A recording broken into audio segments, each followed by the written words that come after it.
Supreme court के हुक्म पर इलेक्शन कमीशन ने आम इंतखाबात का शेड्यूल जारी कर दिया। पोलिंग 8 फरवरी को होगी। 19 दिसंबर से कागजात नामजदगी हासिल करके 20 से 22 दिसंबर तक जमा कराए जा सकेंगे।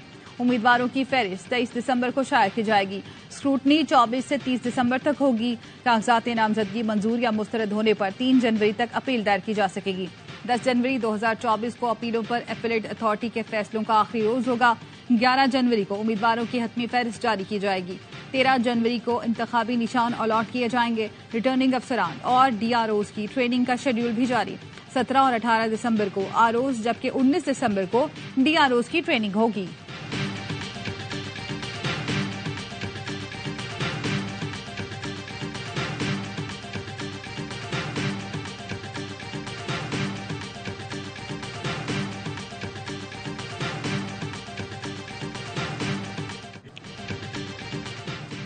Army chief general Syed Asim Munir की न्यूयॉर्क में अक़वाम मुत्तहिदा के सेक्रेटरी जनरल से मुलाकात।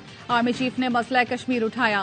कहा, मसला कश्मीर हल के बगैर जनूबी एशिया में अमन मुमकिन नहीं। गजा की सूरत हाल पर इजहार ख्याल। आर्मी चीफ का अक़वाम मुत्तहिदा के साथ ताउन जारी रखने का अज़म। UN सेक्रेटरी जनरल ने अमन के लिए पाक फौज और कानून नाफिज करने वाले इदारों के किरदार को सराहा। UN सेक्रेटरी जनरल ने आर्मी चीफ का पुरतपाक इस्तकबाल किया।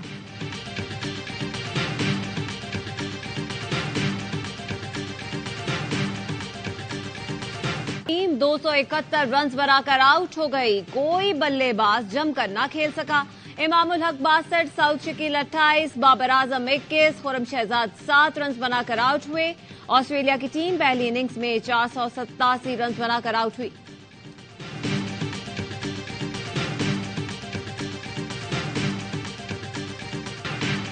पेट्रोलियम मसनूआत की कीमतों में कमी पर शहरियों का मुसरत का इजहार। दीगर अशिया ज़रूरिया की कीमतों में भी कमी का मुतालबा। निगरान हुकूमत ने पेट्रोल की फी लीटर कीमत में 14 रुपए, डीजल की कीमत में 13.5 रुपए फी लीटर कमी की थी।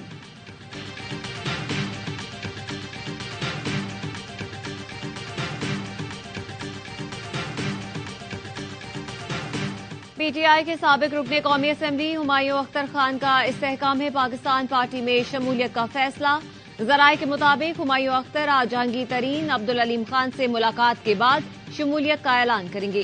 हुमायूं अख्तर की शमूलियत की तकरीब इस्तेहकाम पाकिस्तान पार्टी के चेयरमैन सेक्रेटेरिएट में होगी।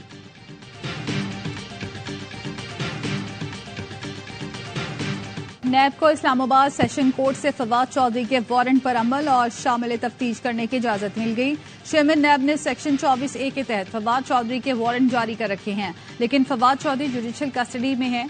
अदालत ने नैब को फवाद चौधरी से वारंट की तामील कराने की इजाजत दे दी।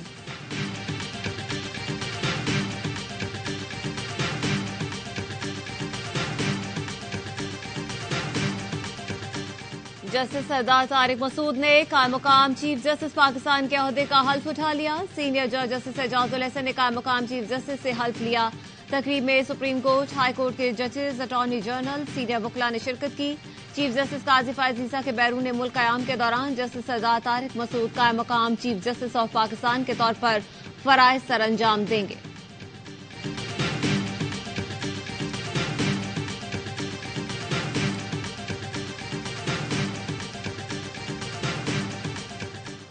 निगरान वजीर दाखिला सरफराज बुगटी ने इस्तीफा दे दिया। जराये का कहना है सरफराज बुगटी ने 13 दिसंबर को इस्तीफा दिया था।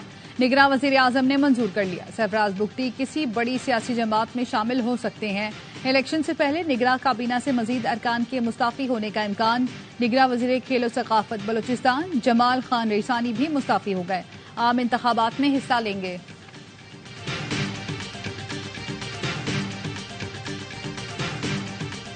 Constitutional and legal stipulations, judgments of this court, the impugned order has now been suspended. The Election Commission shall issue the election program today. You should be saying that आपने ही करना है ना। ये नहीं करना तो बता दें। We are ready as per your directions. Lahore high court ने बैक जुम्बिश कलम इंतखाबी अमल डीरेल कर दिया। DROs और ROs को खास तौर पर इंतखाबात के लिए तैनात नहीं किया गया। अफसरान पहले ही बतौर इंतजामी अफसर फराइज अंजाम दे रहे हैं। लाहौर हाई कोर्ट का फैसला मुअत्तल किया जाता है। दरख्वास्त पर मजीद कार्रवाई भी न की जाए। सुप्रीम कोर्ट ने आम इंतखाबात केस का तहरीरी हुक्म जारी कर दिया। बैरिस्टर उमैन न्याजी से वजाहत तलब। लिखा, सुप्रीम कोर्ट का हुक्म वाज़ेह था, कोई भी जमहूरी अमल में खलल नहीं डालेगा। उमैन न्याजी बज़ाहिर जमहूरी अमल डीरेल करने की कोशिश के मुर्तकिब हुए, क्यों न आपके खिलाफ तौहीन अदालत की कार्रवाई की जाए।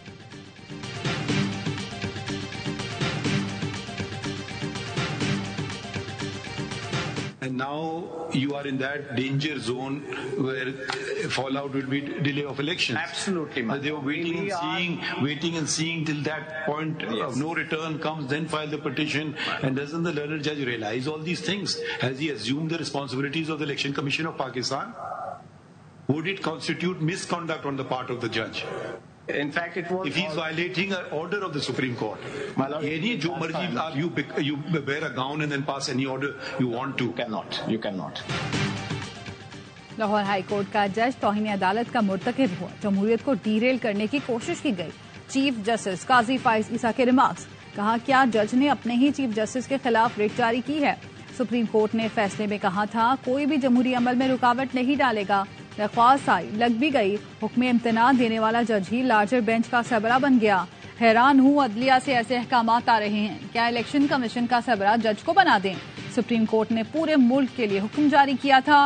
हाई कोर्ट के जज ने पूरे मुल्क के लिए हुक्म जारी कर दिया।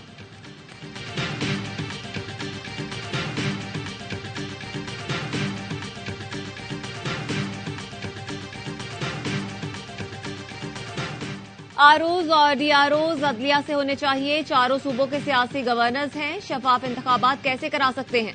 अमीर जमात इस्लामी कराची हाफिज नईमुर रहमान कहते हैं, साफ और शफाफ इलेक्शन के लिए गवर्नर्स को बरतरफ किया जाए।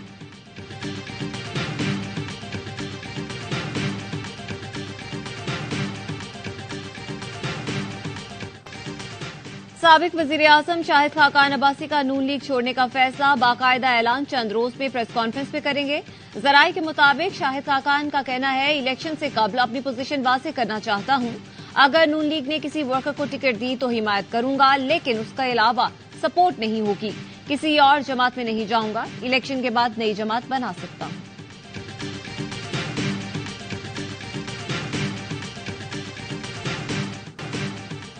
सानिहाय एपीएस के 9 साल जख्म आज भी ताज़ा। मासूम बच्चों और असातिज़ा की कुर्बानियों को कभी फरामोश नहीं किया जाएगा। 16 दिसंबर 2014 में दहशतगर्दों ने पेशावर के आर्मी पब्लिक स्कूल में खून की होली खेली। निहत्ते बच्चों और असातिज़ा को शहीद किया। पूरी कौम शुहदा के लवाहिकीन के साथ खड़ी है। साबिक वजीर आजम शहबाज शरीफ ने पैगाम में कहा, आज के दिन पूरी कौम दहशतगर्दी के खिलाफ एक बयानिए पर जमा हुई। Chairman Peoples Party Bilawal Bhutto ने कहा, सानिहाय एपीएस हमारी तारीख का भयानक दिन है। इस हौलनाक खूनरेजी की याद हर पाकिस्तानी के जहन में आज भी ताज़ा है।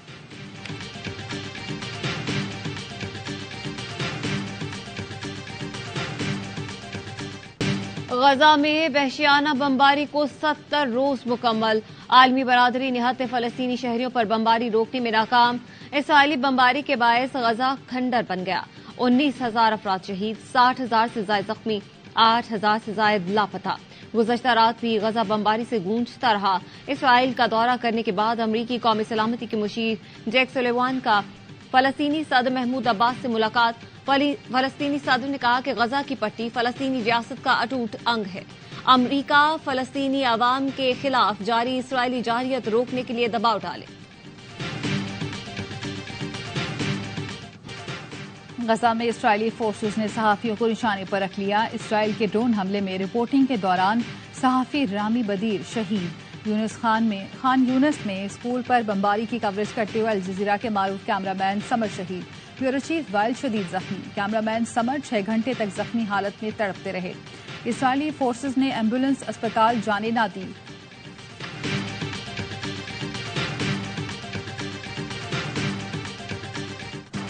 पंजाब और खैबर पख्तूनख्वा के मुतादिद इलाकों में धुंध का राज। मोटरवे के मुख्तलिफ सेक्शन को ट्रैफिक के लिए बंद किया गया। लाहौर में फजाई आलूदगी बरकरार। दुनिया के आलूदा तरीन शहरों में लाहौर आज फिर पहले नंबर पर।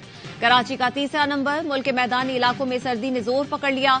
बलूचिस्तान के मुख्तलिफ इलाकों में बारिश से मौसम मजीद सर्द।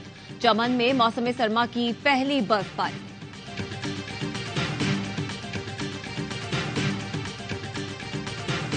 मोहम्मद टीचर थी, गवर्नमेंट स्कूल की प्रिंसिपल थी।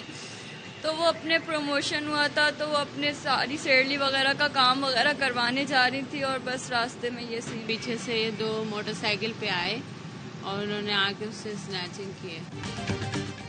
कराची में गरीबाबाद अंडरपास में डकैती मज़ाहमत के दौरान बाइक से गिरकर खातून जा बहक। पुलिस के मुताबिक खातून शौहर के साथ मोटरसाइकिल पर जा रही थी। मुलजिमान ने पर्स छीनने की कोशिश की। छीना झपटी के दौरान गिरने से खातून के सर पर चोटें आईं। दौरान इलाज दम तोड़ गईं। खातून MQM खवातीन कमेटी की मेंबर थीं। इलाके नाजमाबाद में कार पर फायरिंग से 2 अफराद कत्ल, खातून जख्मी। पुलिस के मुताबिक जांबाक अफराद का पोस्टमार्टम हो गया। मकतूल तारिक को 8 और ऑनलाइन टैक्सी ड्राइवर को 3 गोलियां लगी। वाकया बज़ाहिर दुश्मनी मालूम होता है। जख्मी खातून अस्पताल में जेर इलाज।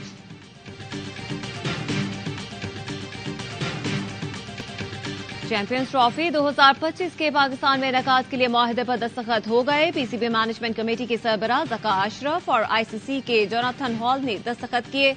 ज़का अशरफ हाल ही में निगरां वज़ीर आज़म से इवेंट के लिए तमाम टीमों की सिक्योरिटी से मुतालिक मंजूरी ले चुके हैं। फरवरी 2025 में schedule champions trophy 1996 world cup के बाद पाकिस्तान में होने वाला पहला बैनुल अक़वामी टूर्नामेंट होगा।